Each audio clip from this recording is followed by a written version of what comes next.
UFC 221, 10 Things You Should Know About Saturday's Card. After some tense moments in the wee hours of the night on Friday and early Saturday morning, we still have a main event for UFC 221 in Perth, Australia. The main event is still intact, but things have changed. Originally, Luke Rockhold and Yoel Romero were scheduled to face each other for the interim middleweight title, but the latter missed weight at Friday's weigh-ins. He came back in an attempt to make the 186-pound limit but missed by 1.7 pounds. Here's Romero missing weight on his second attempt. He missed by 2 pounds initially. Rockhold, who made weight without incident or concession, was hesitant to move forward with the bout. Ultimately, a late-night/early morning deal was struck to keep the fight on the card, but now the interim title is only at stake for Rockhold. Even if Romero wins, he cannot gain the temporary title. Romero wasn't the only fighter to struggle to make weight. Jussier Formiga missed the mark by 0.15 pounds ahead of his fight with Ben Nguyen. He made weight on his second attempt. Here are all of the weigh-in results. Luke Rockhold, 185, versus Yoel Romero, 187.7, for interim middleweight title. Curtis Blades, 255.5, versus Mark Hunt, 265. Cyril Asker, 243.5, versus Tai Tuivasa, 263.5. Li Jingliang, 170, versus Jake Matthews, 170.5. Tyson Pedro, 205, versus Saparbek Safarov, 204.5. Damian Brown, 156, versus Dong Hyun Kim, 156. Israel Adesanya, 183, versus Rob Wilkinson, 186. Jeremy Kennedy, 145, versus Alex Volkanovski, 145.5. Jussier Formiga, 126.15, plus versus Ben Nguyen, 125.5. Mizuto Hirota, 156, versus Ross Pearson, 156.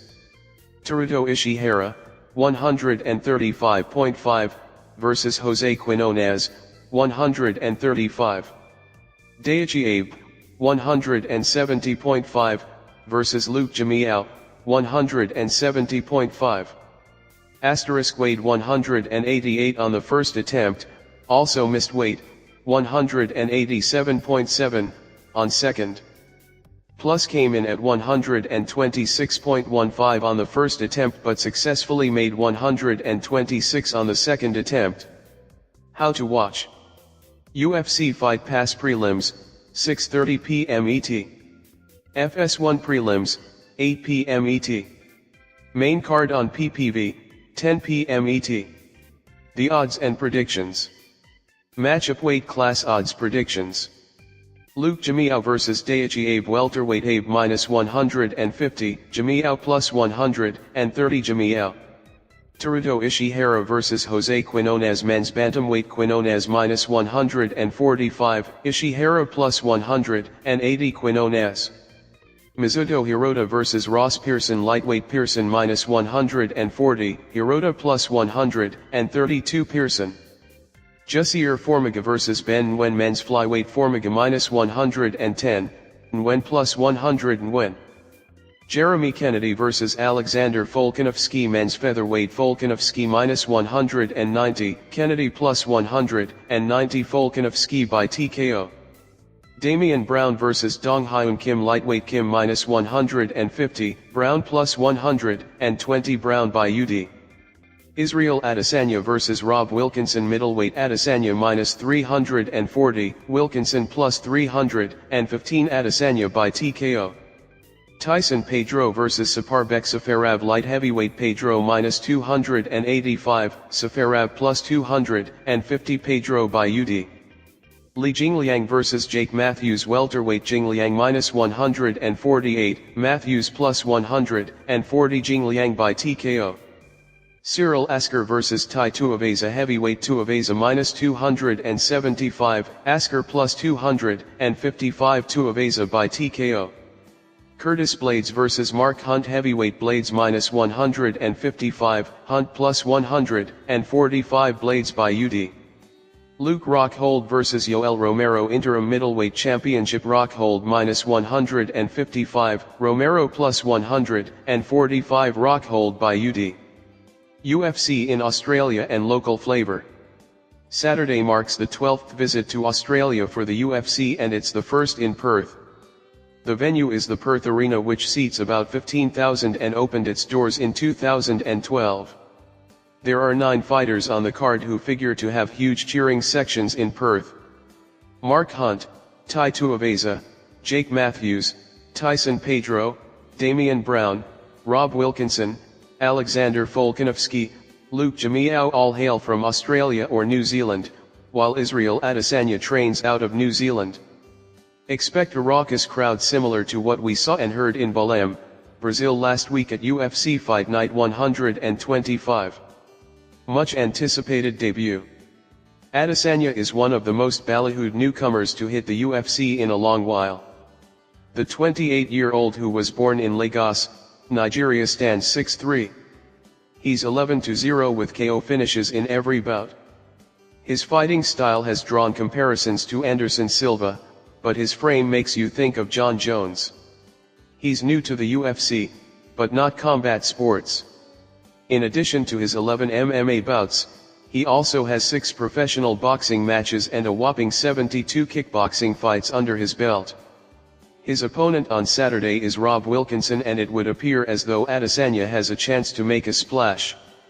Fighters with the most to lose. Hunt has been in a ton of wars in MMA as well as kickboxing. He's taken and absorbed a great deal of punishment in his career. At 13-11-1, the 43-year-old could be looking at his final fight in the UFC and perhaps the sport if he loses to Curtis Blades. Blades has hopes of becoming a true title contender in the UFC. A loss to Hunt, who has become the division's gatekeeper, would be a significant blow to those chances. Teruto Ishihara was building momentum as a talented and charismatic star, but 2 straight losses slowed his ascension. He won his last bout against Roland Dy in September 2017. If he can't beat Jose Quinones, he'll likely be locked into a third-tier status in the stacked men's bantamweight division. Underdog to watch. Alexander Volkanovski is favored to defeat Jeremy Kennedy, and it's easy to see why. The Australian is 16-1 in his career and he's looked dominant so far in the UFC. That said, Jeremy Kennedy comes in undefeated at 11-0.